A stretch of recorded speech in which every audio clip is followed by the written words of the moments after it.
Hello दोस्तों, मैं रामनिका गांधी। मैं एक होम्योपैथिक विशेषज्ञ हूँ। अक्सर लोग होम्योपैथिक को बिल्कुल साधारण सी बात समझते हैं और मैं भी अक्सर बताया करती हूँ कि होम्योपैथिक एक मित्रता रखने वाली दवाइयाँ हैं। जैसे कि मेरे पास बहुत सारे मरीज ऐसे आते हैं जो बोलते हैं कि मैं फलाने समस्या के लिए एलोपैथिक ले रहा हूँ, लेकिन इस समस्या के लिए मुझे होम्योपैथिक करानी है, तो क्या मैं ले सकता हूँ? तो मैं बोलती हूँ हाँ, ले सकते हैं, क्योंकि होम्योपैथिक एक मित्र पद्धति है। यह किसी से कोई परस्पर दुश्मनी नहीं रखती। लेकिन आपको यह जानकर आश्चर्य होगा कि होम्योपैथिक जो दवाइयाँ होती है, एक होम्योपैथिक दवाइयाँ दूसरी होम्योपैथिक दवाइयों से परस्पर दुश्मनी रखती है। एनिमिकल्स मेडिसिन चूँकि कुछ होते हैं जिसे जानकारी रखना जरूरी होता है।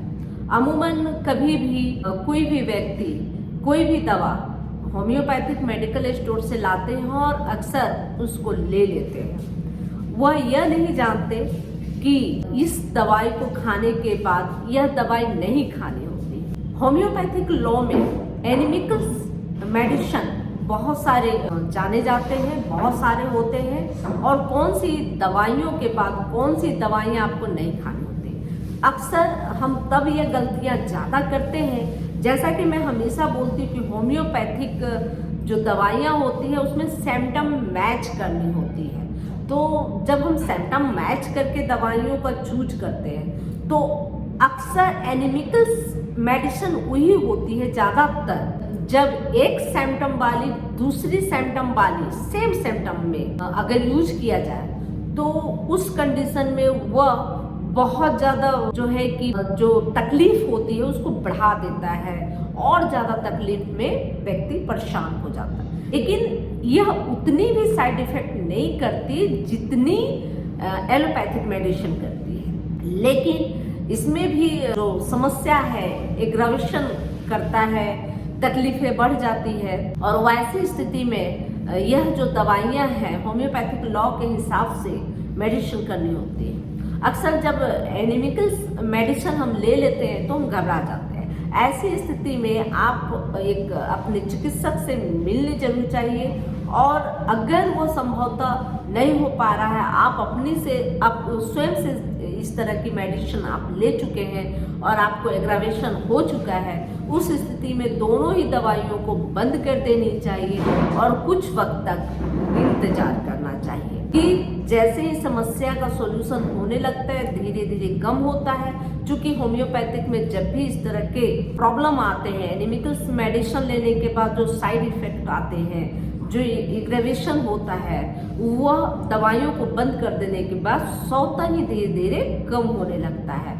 उसके बाद जो तकलीफ है उसकी फिर से केस स्टडी करनी होती है और उसके बाद दवाइयाँ प्रॉपर चलानी होती है। चूँकि एक दवाई, जैसे कि क्या होता है, हम लोग कोई बिजनेस कर रहे हैं, कोई दुकान कर रहे हैं, तो अगर चाट पकौड़े की दुकान है और सामने में कोई चाट पकौड़ा का दुकान खुल गया, तो दोनों में क्या होता है, एक मनमुटाव होने लगता है, एक तरह का तकलीफ एक दूसरे में होता है, या कहें कंपटीशन की भावना आती है। तो उस स्थिति में दवाइयाँ भी वर्क करती है। उसी प्रकार से एक कंडीशन में, एक सिम्टम में अगर कोई एक दवाई से लिया, थोड़ा कम हुआ, फिर आगे चल के कभी कभी हमारे पास भी वैसे मरीज आने लगते हैं, बोलते हैं डॉक्टर साहब आपने दवाइयाँ दी तो थोड़ा सा असर तो हुआ था लेकिन उतना ज़्यादा नहीं हुआ, बिल्कुल ठीक नहीं हुआ, तो दूसरी कोई दवाई दे।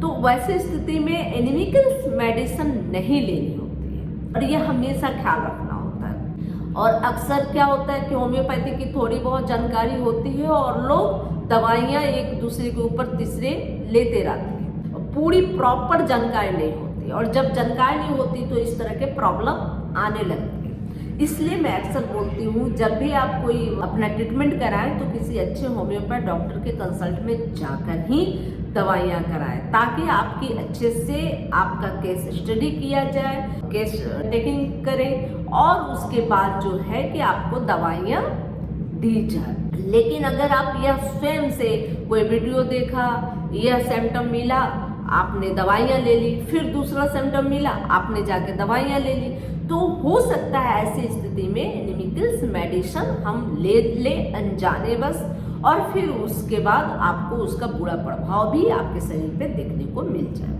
तो आज मैं बताऊंगी कि कौन कौन सी ऐसी होम्योपैथिक दवाइयां हैं जिसके आगे या पीछे कौन सी दवाइयां नहीं लेनी चाहिए। वैसे तो यह दवाइयों का लिस्ट बहुत बड़ा है, क्योंकि हमारे होम्योपैथिक में दवाइयां भी बहुत ज़्यादा है, लेकिन कुछ दवाइयां हैं जो आपको प्रमुखता से मैं बताऊंगी। जिसमें एक कॉफिया एक दवाई है। कॉफिया जो दवाई है वो बहुत सारे दवाइयों से एनिमिकल्स प्रॉब्लम रखते हैं, मतलब बहुत सारे दवाइयों के साथ उसको लेना उचित नहीं समझा जाता। जब कॉफिया ले तो आप कोशिश करें कि कॉफिया का असर प्रॉपर होने दें, और जब कॉफिया का सिम्टम मैच कर रहा है तभी आप कॉफिया दवाई लें। क्योंकि क्या है कि इसके बाद कोई और प्रॉब्लम आई और उसके लिए आपने कोई मेडिसिन ले लिया और वो एनिमिकल्स हो गए तो प्रॉब्लम आ सकती है। इसलिए कॉफिया का चूज बहुत सोच समझ के कीजिएगा। बहुत सारे दवाइयों के साथ इसका प्रॉब्लम चलता है, जैसे लाइकोपोडियम हो गया, बहुत सिंपल सी मेडिसिन है लाइकोपोडियम, और कॉफिया से नहीं बनता। बोविस्टा लीजिएगा और फिर कॉफिया ले लीजिएगा तो भी आपको इरेक्शन हो सकता है, तो भी आपको इसके लिए दिक्कत आ सकती है। कॉफिया बहुत सारे मेडिसिन होते हैं जिसके साथ कॉफिया लेना उचित नहीं समझा जाता। इसके अलावे जैसे जिंकम ले रहे हैं तो नक्स नहीं लेनी चाहिए, कैमोमला नहीं लेनी चाहिए। दोनों का जो नेचर है सेम होता है। जैसे नक्स है उसी तरह से जिंकम में रेस्टलेस होती है, एक सुस्तीपन होता है, और बहुत तरह की समस्याएं होती हैं जो नक्स के साथ मैच करती हैं। मर्कसोल के बाद एसिडार्ट्स नहीं लेनी चाहिए, साइलेसिया नहीं लेनी चाहिए। हाँ, जब फोड़े होते हैं, फोड़ों में क्या होता है कि फोड़े हुए तो मर्कसोल लिया जाता है, इपरसल्फ लिया जाता है, साइलेसिया लिया जाता है, तो सबका एक सिम्टम है। मर्कसोल के बाद मर्कसोल कब लिया जाता है? जब फोड़े में लालीपन होता है। हिपरसल्फ कब लिया जाता है? जब फोड़े में पीलापन होता है और वो पक गया होता है, फटने वाला होता है। उसके बाद साइलेसिया तब लिया जाता है जब वो पस निकल रहा होता है, उसको सुखाने के लिए या उसको पूरा निकाल कर बाहर कर देने के लिए लिया जाता है। अब मर्कसोल के बाद जस्ट साइलेसिया लेते हैं तो आपकी तकलीफ बढ़ सकती है, एग्रावेशन कर सकता है और आपको दिक्कत ज़्यादा होगी। तो मर्कसोल के बाद हमेशा याद रखें साइलेसिया नहीं लेनी चाहिए, क्योंकि दोनों की कंडीशन सेम होती है। फोड़े में बहुत ज़्यादा इसका उपयोग होता है। उसके बाद सल्फर के बाद लाइकोपोडियम नहीं लेना चाहिए, लाइकोपोडियम के बाद कॉफिया नहीं लेनी चाहिए, और सल्फर के बाद लाइकोपोडियम नहीं लेना चाहिए। उसी तरह से अमोन कार्ब के बाद लेकेसिस का सेवन नहीं करना चाहिए। सोर्नम के बाद एपिस मेल का उपयोग नहीं करना चाहिए, क्योंकि सोर्नम और एपिस मेल दोनों स्किन डिजीज में काम आता है। और डल्कमारा, चूंकि डल्कमारा सोर्नम के बाद एपिस डल्कमारा नहीं लेना चाहिए, और ये तीनों ही दवाइयां स्किन डिजीज में उपयोग में लाई जाती है। इसके बाद लीडम पाल के बाद चाइना नहीं लेनी चाहिए, लीडम के पाल के बाद चाइना नहीं लेनी चाहिए, और चाइना के बाद डिस्टेलिस नहीं लेनी चाहिए। लीडम पाल के बाद चाइना नहीं ले और चाइना के बाद डिस्टेलिस नहीं ले। इसके बाद एकोनाइट, एकोनाइट बहुत इम्पोर्टेंट मेडिसिन होती है होम्योपैथी की, और तत्काल कंडीशन में जब बहुत ज़्यादा दिक्कत हो और बहुत जैसे हार्ट अटैक का दौर आता है, ब्रेन हेमरेज होने की स्थिति होती है, बहुत ज़्यादा हाई ब्लड प्रेशर होता है, उसको कंट्रोल करने के लिए हम लोग झट से एकोनाइट लेते हैं। बहुत ज़्यादा सर्दी हो गई, बहुत ज़्यादा अचानक से सर्दी लगी और बुखार आ गया, तो वैसे कंडीशन में एकोनाइट का इस्तेमाल करते हैं। वैसी स्थिति में एसिटिक नाम की मेडिसिन को बिल्कुल नहीं लेना चाहिए। रेस्टॉक्स के बाद एपिस भी नहीं लेनी चाहिए। सिर्फ एपिस का जो है सोर्नम से ही नहीं, बल्कि रेस्टॉक्स से भी उसका दुश्मनी, परस्पर दुश्मनी मेडिसिन मानी जाती है। बेलाडोना के बाद डल्कमारा का सेवन नहीं करना चाहिए। दोनों ही कंडीशन में एक समानता दिखी जाती है, और बेलाडोना और डल्कमारा एक साथ उपयोग में नहीं लाया जा सकता, या बेलाडोना लेने के बाद डल्कमारा का उपयोग नहीं करना चाहिए।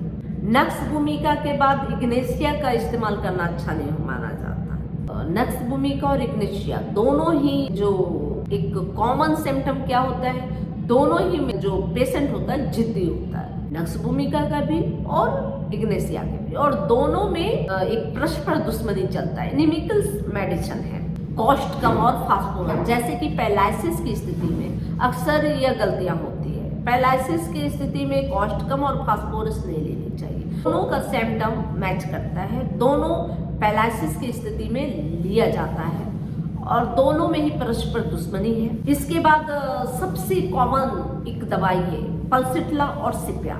चूंकि पल्सिट्ला और सिपिया महिलाओं की दवाई मानी जाती है, महिलाओं की बहुत तरह की व्याधियों में पल्सिट्ला और सिपिया का उपयोग होता है, क्योंकि दोनों ही दवाइयों का सिम्टम मैच करता है। दोनों की जो महिलाएं हैं भावुक होती हैं, झट से अपनी समस्याओं को बताते बताते रोने लगती हैं, और महिलाओं से संबंधित जितनी भी समस्या है उसमें जैसे ही कोई महिला पेशेंट आती है और महिलाओं से संबंधित बीमारियों को लेकर आती है, तो अमूमन किसी भी होम्योपैथ डॉक्टर का दो दवाई एकदम जेहन में आ जाता है, दिमाग में आ जाता है, और वह है पल्सिट्ला और सिपिया। कुछ आधार पे इसको बांटा गया है, जैसे मेनार्की के वक्त होने वाली समस्या है, यानी कि जो बच्चियों को, नव युवा युवतियों को जो समस्या होती है पीरियड से लेकर रिलेटेड, तो उसमें पल्सिट्ला ज़्यादा काम करती है, और जो मेनोपॉज की स्थिति में जो महिलाएं होती है उस स्थिति की, मतलब उम्रदराज महिलाओं को सिपिया ज़्यादा काम करती है। इस तरह से दो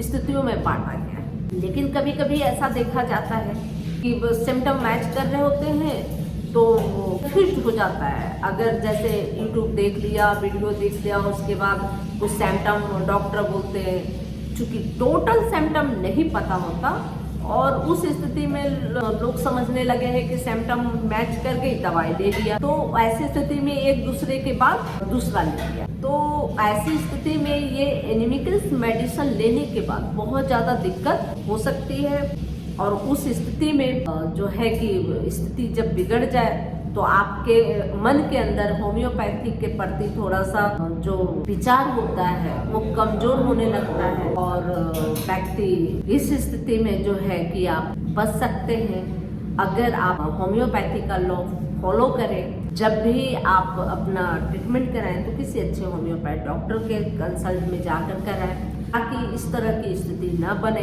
कोई भी दवाई अगर ले तो उसके बारे में पूरी जानकारी इकट्ठा कर ले, तभी दवाई को ले, क्योंकि हो सकता है एक तो आपकी बुरी स्थिति हो सकती है, दूसरी होम्योपैथी की जो पब्लिक इमेज है वो कमज़ोर होने लगे आपके दिमाग में, आपके जानकारी में। और दूसरी चीज़ यह है कि अगर आप अपने चिकित्सक से अगर इलाज कराते हैं तो आप पूरे अच्छे से केस टेकिंग की जाएगी और आप अच्छा हो जाएंगे, जल्दी अच्छा हो जाएंगे और इस तरह के दिक्कतों से बच जाएंगे।